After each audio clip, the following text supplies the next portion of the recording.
हम मन का टाइम टेबल बनाते हैं, मन में इमर्ज करते हैं, आज मुझे ये मनन करना है, जो मैंने प्रॉमिस किया है शिव बाबा के आगे उसको इमर्ज करते हैं।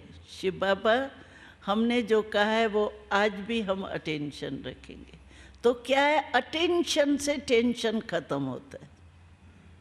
और बार बार बीच में नहीं उसको इमर्ज करो ना तो भूल जाता है। नेचुरल है, जब आजकल की समस्या और वायुमंडल ही ऐसा है। वायुमंडल ही कलयुग का नाम ही है कलह युग। युग माना समय, कलह युग माना कलह का समय। कलह का समय माना जहाँ दुख, अशांति, कलह, कलेश, ये टाइम ही ऐसा है। जैसे गर्मी की सीज़न हो, आपको गर्मी के सीज़न में गर्मी नहीं लगे, ये हो सकता है क्या? आप अपना पंखा लगाओ, एयर कंडीशन लगाओ, आप अपना साधन यूज़ कर सकते हो गर्मी को भगाने के लिए, लेकिन सीज़न को नहीं बदल कर सकते। ऐसे ये कलयुग है। कलयुग में कलह कलेश नहीं हो, ये हो नहीं सकता।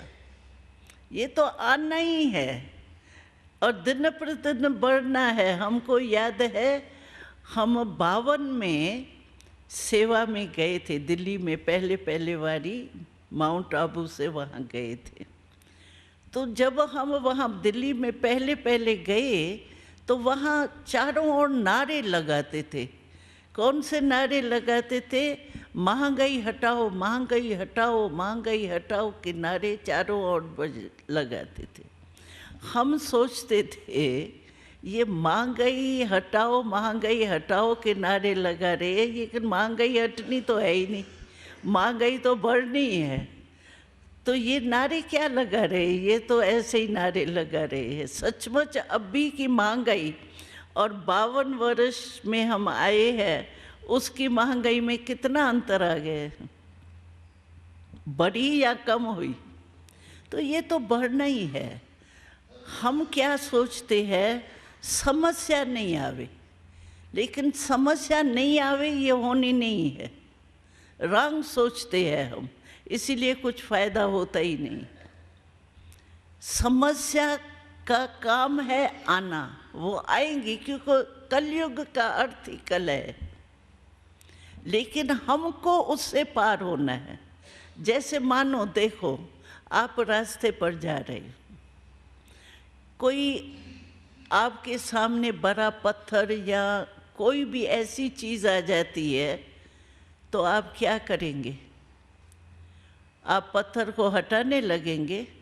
बड़ा भारी पत्थर है, उसको हटाने लगेंगे तो आपका तो टाइम ही गया। आप क्या करेंगे? किनारे करके चले जाएंगे। जो समझदार होगा वो ऐसा ही करेगा, या उसको ही सोचता रहेगा ये पत्थर किसने फेंका, क्यों फेंका? बुद्धिवानी नहीं है, समझदारी नहीं है, ये सोचने लगेंगे तो आपका तो सारा दिन वही बीत जाएगा। ऐसे ही ये समस्याएं आएंगी,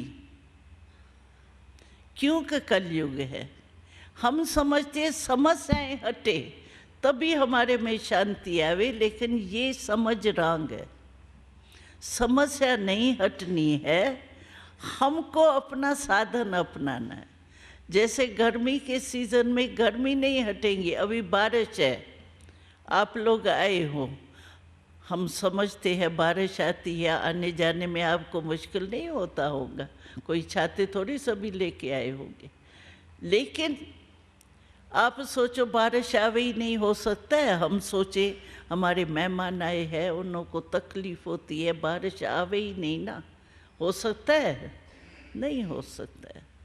सीज़न है बारिश की, बारिश आएंगी, लेकिन हम ये प्रबंध करें आपको छाता देवे, कुछ भी देवे, जिससे आपको कष्ट नहीं हो। तो यही राइट है ना। ऐसे समस्याओं में भी समस्या नहीं आवे, हम ये उल्टा सोच रहे हैं। समस्या आनी है, लेकिन हमको उसकी विधि चाहिए। अभी विधि क्या चाहिए? आत्मा में शक्ति चाहिए। जैसे मानो क्रोध आता है, क्रोध को सामना करने की शक्ति है सहन शक्ति। अगर आप में सहन शक्ति है, आपको क्रोध नहीं आ सकता है। अल्टरनेट है ना, रात और दिन जैसे। तो सहन शक्ति आज मनुष्य में है, सहन शक्ति बच्चे में भी नहीं है।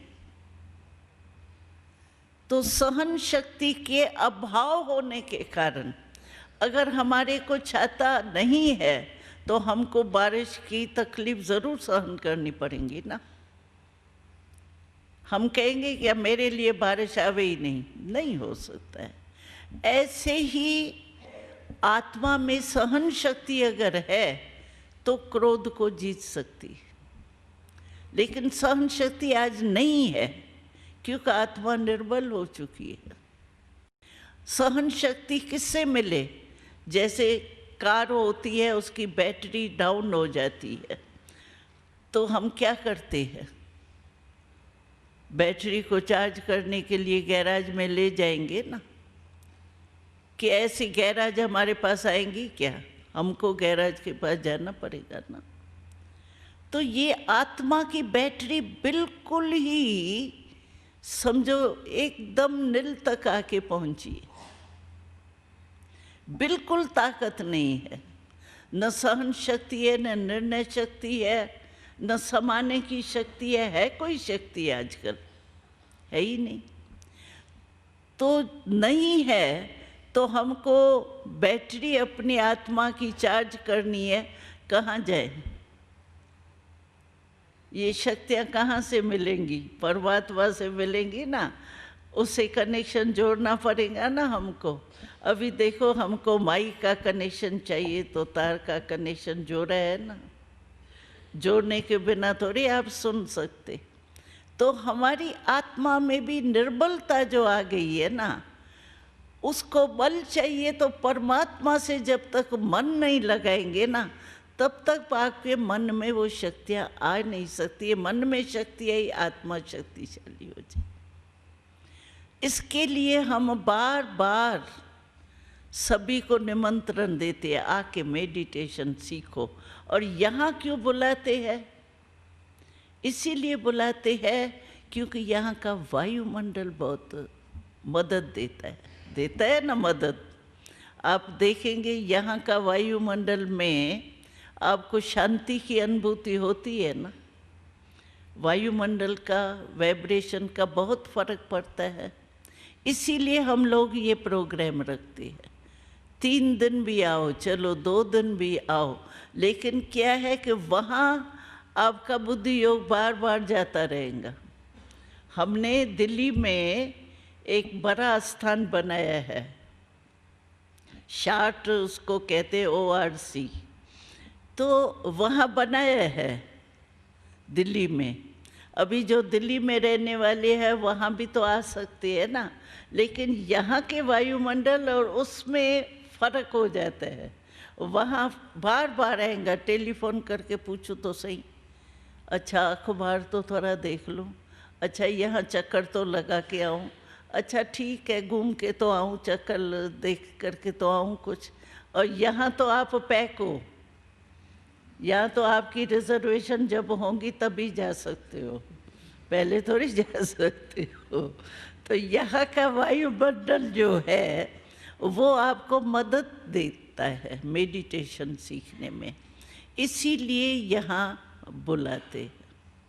शिव बाबा का घर है ना, और हमको बड़ी खुशी होती है। आप लोगों को देख के हमें विशेष खुशी होती है। क्यों? वैसे भी मेहमान आते हैं तो मेहमानों को देख के खुशी होती है, लेकिन हमको खास खुशी है। क्यों? हम समझते हैं कि हमारे बिछड़े हुए भाई बहनें, जैसे कोई बिछड़ा हुआ आकर के आपसे मिले संबंधी, आपको कितनी खुशी होगी। और हमको देखो 5000 वर्ष से आप बिछड़ गए हो हमारे से, न हम आपको जानते न आप हमको जानते थे, लेकिन अभी हम आत्मा के नाते से, आध्यात्मिकता के संबंध से नाते से आपसे मिल रहे हैं। हम कोई आपसे वो मामा काका के संबंध से थोड़े मिल रहे हैं, हम आत्मा के संबंध से मिल रहे हैं ना। तो आत्मा के संबंध से हमारे इतने भाई बहनें बिछड़ गए थे। हमने आपको देखा था क्या? ना आपने हमको देखा, ना हमने आपको देखा। और ऐसे बिछड़े हुए 5000 वर्ष के बाद बिछड़ा हुआ कोई भाई और बहन आके मिले, आप बताओ कितनी खुशी होंगी? होंगी ना। तो हमको इतनी खुशी है कि हमारे इतने बिछड़े हुए भाई बहनें हमसे यहाँ घर में आके मिले, अपने घर में आए हैं, तो कितनी खुशी की बात है। इसीलिए यहाँ बुलाते, नहीं तो आपको वहाँ भी कोर्स कराते हैं। हमारे सेवा केंद्र जानता है, वहाँ से ही तो आप आए होंगे ना। लेकिन यहाँ का अनुभव और वहाँ के अनुभव में बहुत फर्क है।